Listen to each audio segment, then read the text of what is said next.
ತಲೆ ಇಡುಕ, ಪಿಂಪು, ಪ್ರಕರಣ ದಾಖಲು ಅಂದರೆ ಅನೇಕ ಅಸಂವಿಧಾನಿಕವಾದ ಭಾಷೆಯನ್ನು ಬಳಸಿ ಆಗಾಗಲೇ ಪುನೀತ್ ಕೆರೆಯಲ್ಲಿ ಅಪರಾಧಿ ಅನ್ನುವ ರೀತಿಯಲ್ಲಿ ಡಿಜಿಟಲ್ ಮಾಧ್ಯಮಗಳು ಅನ್ನಿಸ್ಕೊಂಡಿರ್ತಕ್ಕಂಥ ಅನೇಕ ಎಡಚರ ಮಾಧ್ಯಮಗಳು ನಿಮ್ಮನ್ನೆಲ್ಲ ಕೆರಳಿಸಿವೆ. ಆ ರೀತಿ ಬರೆದಿದ್ದಾರೆ. ತಲೆ ಇಡುಕನ ಮೇಲೆ ಮತ್ತೊಂದು FIR, ಪಿಂಪ್. ಅಂದರೆ ಅವ್ರಿಗೆ ಯಾರಿಗೂ ಸಂವಿಧಾನದ ಮೇಲೆ ಗೌರವ ಆಗಲಿ ಅಥವಾ ಸಂವಿಧಾನದ ಮೇಲೆ ಕೊಂಚವೂ ಕೂಡ ಅವರಿಗೆ ತಿಳುವಳಿಕೆ ಇಲ್ಲ. ಆಗಾಗ ಅವ್ರು ಮಾತಾಡ್ತಾರೆ, ಆದರೆ ನಮಗೆ ಸಂವಿಧಾನ ಗೊತ್ತಿದೆಯಲ್ಲ, ನಾವು ಆ ರೀತಿ ಮಾತಾಡುವ ಅಗತ್ಯ ಇಲ್ಲ.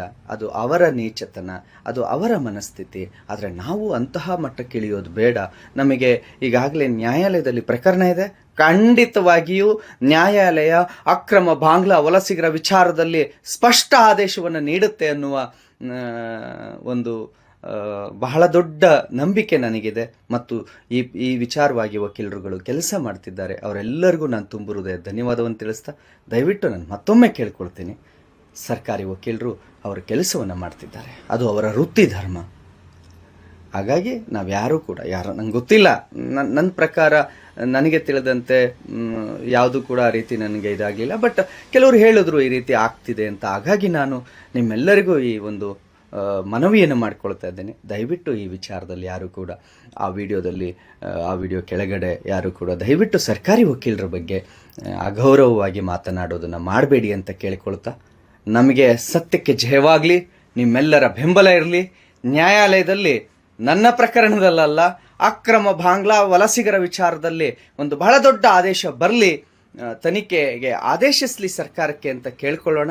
ಮತ್ತು ನನ್ನ ಹತ್ರ ಇರ್ತಕ್ಕಂಥ ಅಷ್ಟೂ ಮಾಹಿತಿಯನ್ನು ನಾನೀಗ ನ್ಯಾಯಾಲಯಕ್ಕೆ ಕೊಡಬಹುದು. ಸರ್ಕಾರ ಒಂದು ಅದ್ಭುತವಾದ ವೇದಿಕೆಯನ್ನು ಮಾಡಿಕೊಟ್ಟಿದೆ. ಹಾಗಾಗಿ ಸರ್ಕಾರಕ್ಕೂ ಧನ್ಯವಾದವನ್ನು ತಿಳಿಸೋಣ.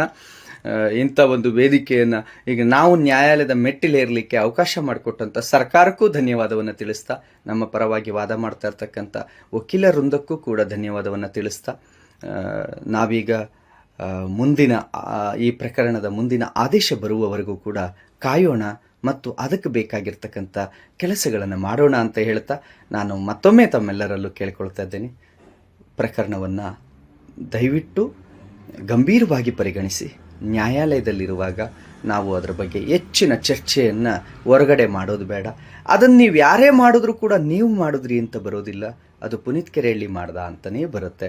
ಹಾಗಾಗಿ ದಯವಿಟ್ಟು ನಾನು ನಿಮ್ಮೆಲ್ಲರಲ್ಲಿ ವಿನಂತಿ ಮಾಡ್ಕೊಳ್ತಾ ಇದ್ದೇನೆ, ನಮ್ಮ ಹೋರಾಟಕ್ಕೆ ಗೆಲುವಾಗುತ್ತೆ. ಈಗಾಗಲೇ ಇದು ನ್ಯಾಯಾಲಯ ಮತ್ತು ನ್ಯಾಯಾಧೀಶರ ಗಮನಕ್ಕೆ ಬಂದಿದೆ ಅಂತ ಅಂದರೆ ನಾವು ಈಗಾಗಲೇ ಅರ್ಧಕ್ಕೂ ಹೆಚ್ಚು ಈಗಾಗಲೇ ನಾವು ಈ ಪ್ರಕರಣದ ಅಂತ್ಯವನ್ನು ತಲುಪಿದ್ದೀವಿ. ನೋಡೋಣ, ಅಕ್ರಮ ಬಾಂಗ್ಲಾ ವಲಸಿಗರ ವಿಚಾರದಲ್ಲಿ ನ್ಯಾಯಾಲಯದಲ್ಲಿ ಮುಂದಿನ ಆದೇಶ ಏನು ಬರ್ಬೋದು ಅನ್ನೋದನ್ನು ಕಾದು ನೋಡೋಣ. ನನ್ನ ಪ್ರಕರಣ ಬಿಡಿ, ನಾನು ಅದನ್ನು ಎದುರಿಸ್ತೀನಿ. ನನಗೆ ಸತ್ಯಕ್ಕೆ ಜಯವಾಗುತ್ತೆ ಅನ್ನೋ ನಂಬಿಕೆ ಇದೆ. ಅದು ಎರಡನೇದು, ನನ್ನ ಪ್ರಕರಣಗಳು ಎರಡನೇದು. ಆದರೆ ಅಕ್ರಮ ಬಾಂಗ್ಲಾ ವಲಸಿಗರ ವಿಚಾರದಲ್ಲಿ ಖಂಡಿತವಾಗಿಯೂ ನನ್ನ ಹತ್ರ ಎಲ್ಲ ಮಾಹಿತಿಯನ್ನು ನಾನು ನ್ಯಾಯಾಲಯಕ್ಕೆ ಸಲ್ಲಿಸ್ತೀವಿ. ವಕೀಲರ ಮೂಲಕ ಒಳ್ಳೆ ಆದೇಶ ಬರುತ್ತೆ ಅಂತ ಕಾಯ್ತಾ ಇದ್ದೀವಿ. ಮುಂದಿನ ಆದೇಶದವರೆಗೂ ಕಾಯೋಣ ನಾವು ನೀವೆಲ್ಲರೂ ಕೂಡ. ಧನ್ಯವಾದಗಳು. ಜೈ ಹಿಂದ್, ಜೈ ಶ್ರೀರಾಮ್. ನಮ್ಮ ವಿಜಯವಾಹಿನಿ ನ್ಯೂಸ್ ಚಾನೆಲ್ನಲ್ಲಿ ಪ್ರಮೋಷನ್, ಜಾಹೀರಾತು, ಅಡ್ವರ್ಟೈಸ್ಮೆಂಟ್ ನೀಡಲು ಸಂಪರ್ಕಿಸಿ 9535808456.